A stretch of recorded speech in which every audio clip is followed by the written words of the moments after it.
The Selection Act. Now, during the first half of the 19th century, the broad acres and pastoral land of New South Wales and Victoria was all under Crown ownership, and it was up to the government to grant certain acreages to those who had the merit and the power to obtain them. MacArthur's, the Wentworths and others, the Simeon Lords and the Campbells, they all benefited from this. That's all changed in 1861 and 1862 with the introduction of the Selection Act, which broadly made available to the average person an ability to own land of small acreages, to cultivate it or otherwise.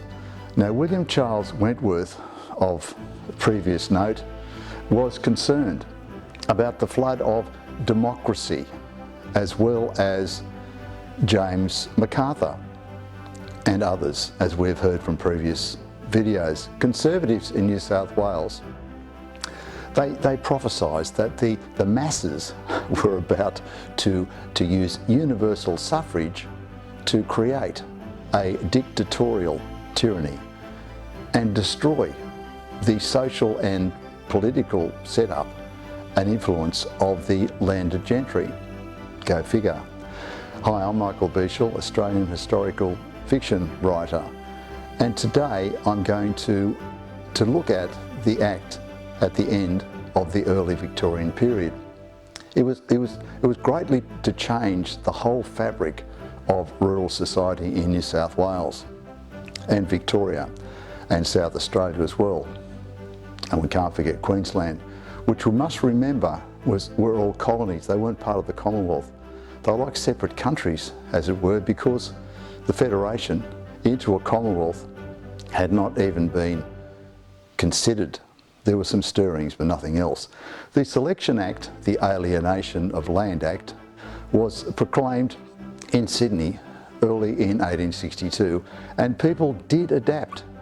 Now, according to the Pastoral Times, that in Canberra, Samuel Shumack, a farmer, even though he was a selector, shared machinery, ideas, workers, and swapped yarns with Mr. Campbell at Duntroon. Campbell's property was near the modern capital of Canberra, and Mr. Davis at Gundaroo. They had helped each other when ultimately frost nipped their seedlings, or a summer hailstorm laid waste a crop, or the Wollonglow River flooded the low-lying land in the lovely valley.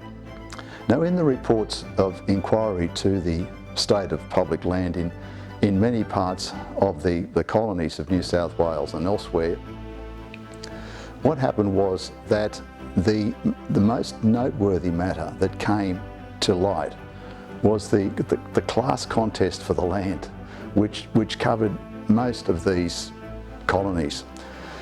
In this class context, the collectors were sandwiched between capital and labour.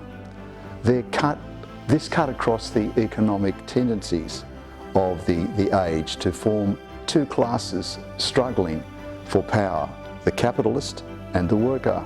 A bit like today, hasn't changed much. The war between the classes was fought in the various land offices in Yass, early January 1862, when a land office was opened. It was flooded with selectors' applications. Under the Act, 10 million acres of land were to be proclaimed, it's huge, as agricultural areas on which a person might select, after a survey, a block of not more than 640 acres, 1 square mile. The selector might pay a purchase money for the whole allotment, or purchase money for part of the allotment and pay rent on the rest. If there was more than one applicant for one block, then the selection was to be by lot.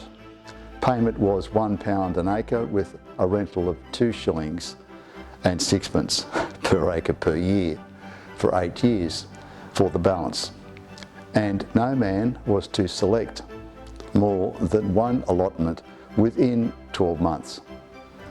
And unfortunately, women, well, again, were discriminated, because if a woman was married, she could not be a selector. So the effects were massive. People flooded the regional towns in their hundreds. A bit like the influx from the gold rush, there were fights and disagreements, and criminal trials happened, where aggrieved men brought action against their competitors who had beaten them to the post under the selection. The selectors who did well were able to keep all straight as they went on. They used horses to assist them with their labour. They lived in homesteads which their women provided a way of life. Now, the domestic economy of home cooking, home sewing, home boot making, home jams and honey, home decoration and home gardening, which approached the idyll of the English yeoman. Others attained only beggary. Now, for poor selectors, it was said was certainly not worth the conventional farthing. Bands of young Australians of 6 to 7 years of age were frequently to be seen driving horses for the chaff cutter or doing other work of a useful character on the dairy farms.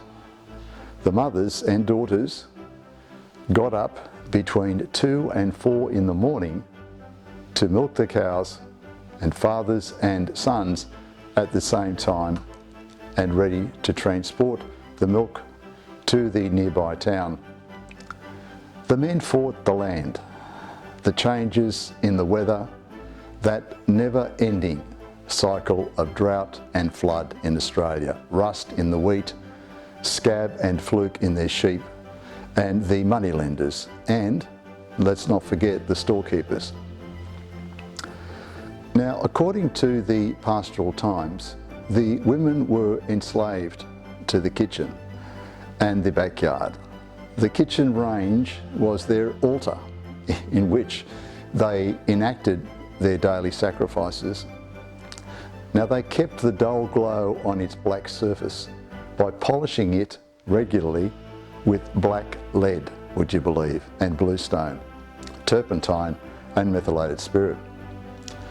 They used their creative gifts in baking sponge cakes and scones, roasting a leg of lamb, mixing the gravy, baking an apple pie, skimming the cream, and then teasing it skillfully into a shape appealing to their menfolk, according to the Riverina grazier. Unlike today, thank goodness. But some succumbed, and unfortunately, women again were the brunt of the menfolk's violence. Some were tormented with doubt and savage indignation. All the drudgery, all the humiliations they had to endure.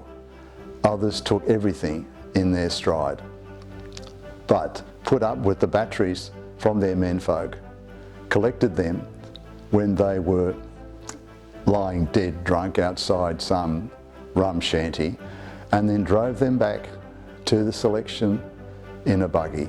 It's pretty hard for those women, terrible times. So that's the Selection Act in its glory and drama. Thanks for watching, and please be ready for the next exciting video in this series.